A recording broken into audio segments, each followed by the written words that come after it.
नमस्कार दोस्तों। कार्तिक मास की शुक्ल पक्ष की एकादशी को देव उठनी एकादशी भी कहा जाता है। ऐसा कहा जाता है प्राचीन काल में एक राजा के राज्य में एकादशी के दिन सभी एकादशी का व्रत करते थे। नौकर चाकर राजा रानी सब, यहाँ तक कि गाय भैंस को भी अनाज नहीं दिया जाता था, सब उस दिन व्रत करते थे। एक भोला नाम का व्यक्ति बगल वाले राजा के पास आया और बोला, महाराज मुझे कुछ काम दे दीजिए। महाराज ने कहा कि मैं तुझे काम तो दे दूंगा, लेकिन प्रतिदिन तुझे भोजन मिलेगा, लेकिन एकादशी के दिन भोजन नहीं मिलेगा। उस समय भोला तो तैयार हो गया, बोला ठीक है। कुछ समय के बाद जब एकादशी का दिन आया, सबने व्रत किया, तो जैसे सबको फल मिला वैसे ही भोला को भी फल मिला। तो वो महाराज के पास गया और बोला, महाराज मेरा इस फल से कुछ नहीं होगा, मुझे अनाज दे दो, नहीं तो मैं भूखे मर जाऊंगा। राजा ने कहा, ऐसा तो नहीं होता है, मेरे राज्य में कोई अनाज नहीं खाता है। तब उसने कहा, मुझे अनाज दे दो, मैं नदी किनारे ले जाके बना के खा लूँगा। तब राजा के आदेश अनुसार सेवकों ने भोला को कुछ अनाज दे दिया।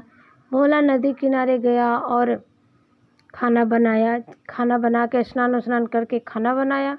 फिर उसने थाली में खाना निकाल के और कहा, भगवान खाना बन गया है, आके भोग लगा लो।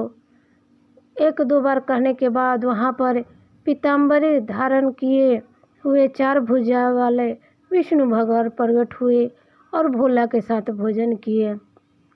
इस तरह से उस दिन भोला भोजन करके घर आ गया। जब अगली बार एकादशी आई तो उसने कहा महाराज से, महाराज उस दिन मेरा पेट नहीं भरा था, उस दिन कुछ और अनाज ज़्यादा दीजिएगा। महाराज ने कहा, ऐसे कैसे तेरा पेट नहीं भरा, तो मेरे साथ मेरे भगवान भी खाए थे, तो कैसे पेट भरेगा। तो महाराज ने कहा, ऐसे कैसे इसके साथ भगवान खाने लगे। उन्होंने जैसे नौकर चाकर से आदेश दिया कि इसको कुछ और ज़्यादा अनाज दे दिया जाए, और भोला चला गया। तो महाराज पीछे पीछे उसके गए और नदी किनारे जब भोला भोजन बना रहा था तो महाराज कुछ दूरी पर एक पेड़ के पीछे खड़ा होकर सब देख रहे थे।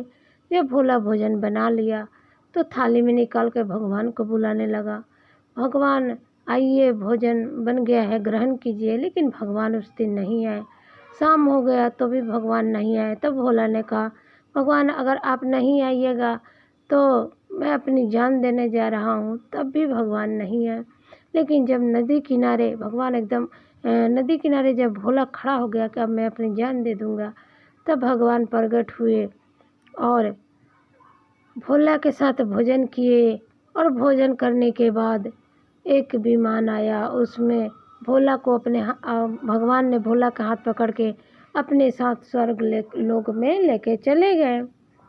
ये देख राजा को बहुत आश्चर्य हुआ और दुख भी हुआ। वो अपने राज्य में लौट आया और सोचा, मैं इतना भगवान को पूजा पाठ करता हूँ, एकादशी का व्रत करता हूँ, आज तक मुझे तो भगवान ने कभी दर्शन नहीं दिए।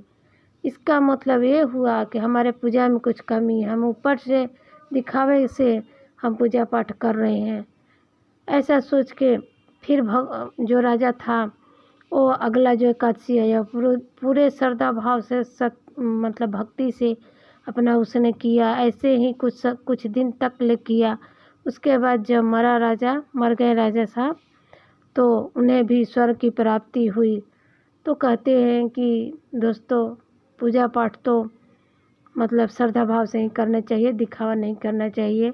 तो जिस तरह से भोला को और राजा को स्वर्ग की प्राप्ति हुई, उसे ही सबको स्वर्ग की प्राप्ति हो। जय हो।